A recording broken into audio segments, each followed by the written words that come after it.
Hello everyone, welcome to another video of IB Physics. Today we will be going right into Chapter 4, Section 1.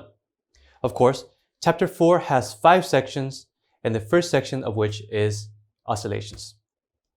And of course, the first thing we have to go through is the basic vocabulary, where we'll be explaining what is an oscillation, what is simple harmonic motion, and also we will be talking about the basics of the equilibrium position, periods, and amplitudes. So, without further ado, let's get right into it. Alright, so the first thing we have to talk about is oscillations. In order to define what an oscillation is, first look at the top left definition, and it says basically oscillations are back and forth motion. For instance, here you can see a pendulum, and this pendulum can only go left and right in a very defined space. It cannot move beyond that space or get too far away from that beginning position. The second example of back and forth motion is a spring. In a spring, this object will only go up and down and only in this area. It cannot move further away. It cannot move infinitely far away. It will always go back to this initial position. So this is what you mean when you say oscillation. It's only motion of any object that is going back and forth in a specific location. In physics, we have something we call simple harmonic motion, and we're going to define this next.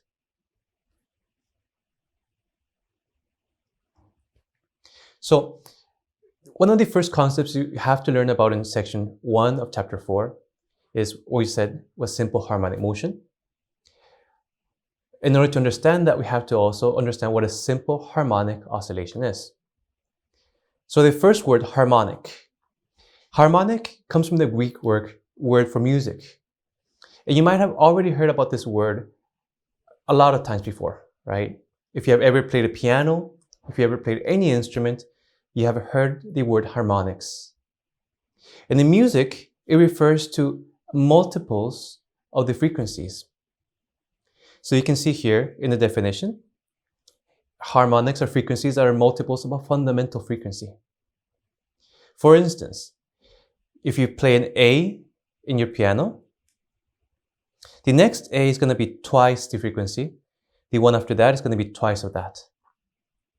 If you go to the left, this A is 1/2 the frequency, and the one before that is 1/2 of that. This is what we call harmonics. In our case, when you talk about simple harmonic oscillation, the word harmonic just refers to that there is one frequency and there's only one multiple. The frequency doesn't change. So basically, the frequency and the period are assumed to not change.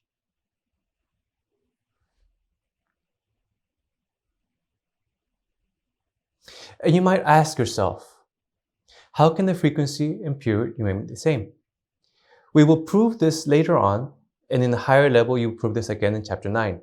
But for now, just know that the force must be proportional to the displacement and in the opposite direction.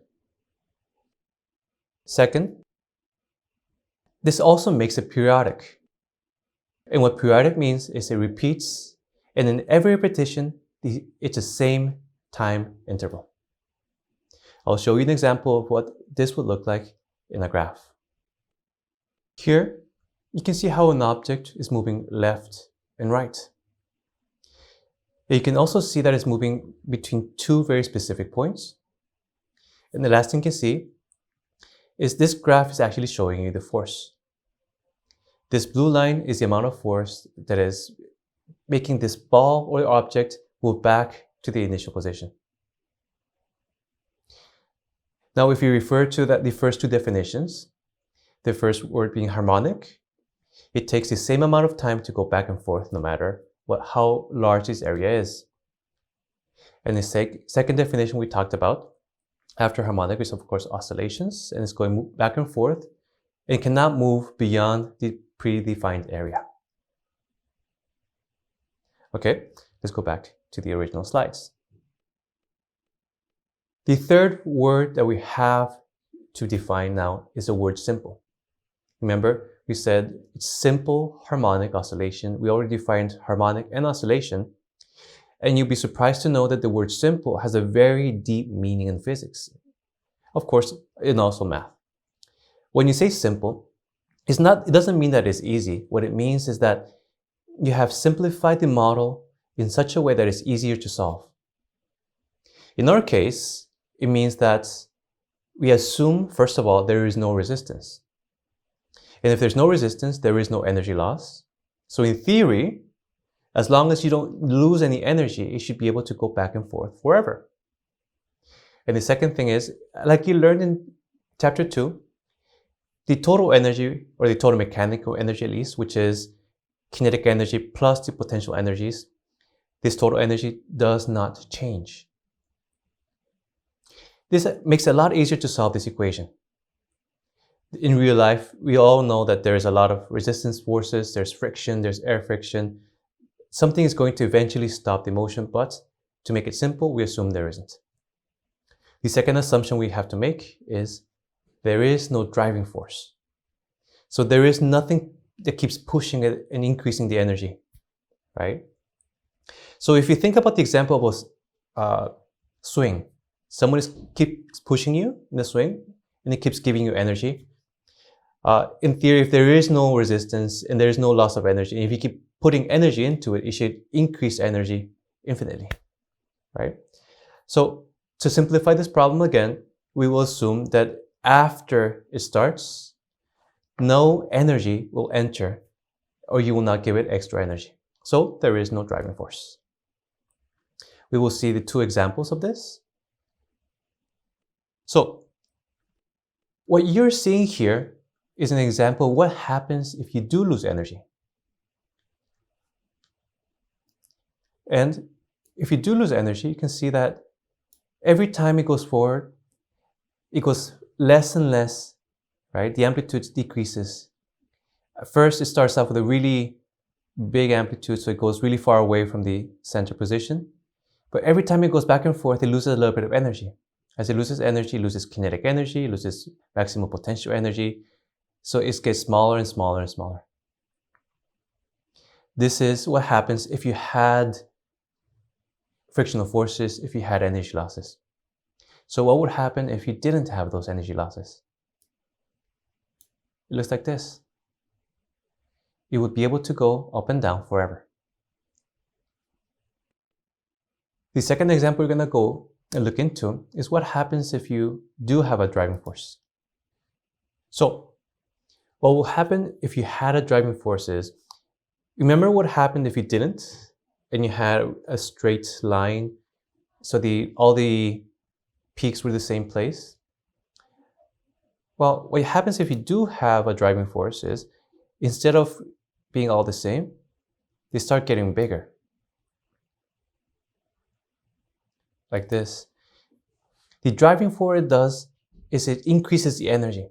And since it has more energy, it can go back and forth a bigger distance. It can accumulate more potential energy.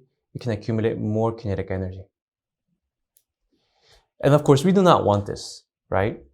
Normally, the driving force is there to counterbalance the resistance forces and the energy losses. And normally, those two, resistive and driving forces, should balance out.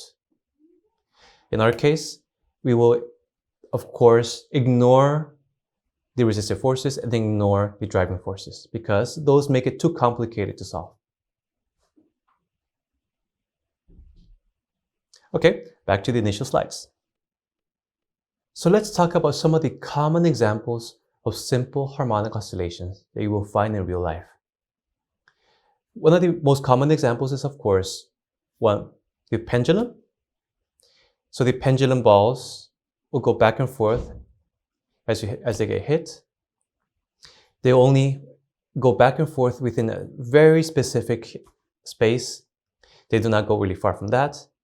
It doesn't matter how far they go off. Most of the times they have the same amount of time, or they require the same amount of time to go back and forth. Another example is a ball in a bowl. If you drop one ball inside a circular semi-spherical bowl, it will go back and forth in the middle. The same ball will also experience simple harmonic oscillations if you put it in the water and there's waves coming by. It will go up and down in simple harmonic oscillations. It will never be able to go too far up or too far down. Another example is, of course, a guitar string. Guitar strings will vibrate back and forth. And they vibrate in the same way that can be modeled with simple harmonic oscillations.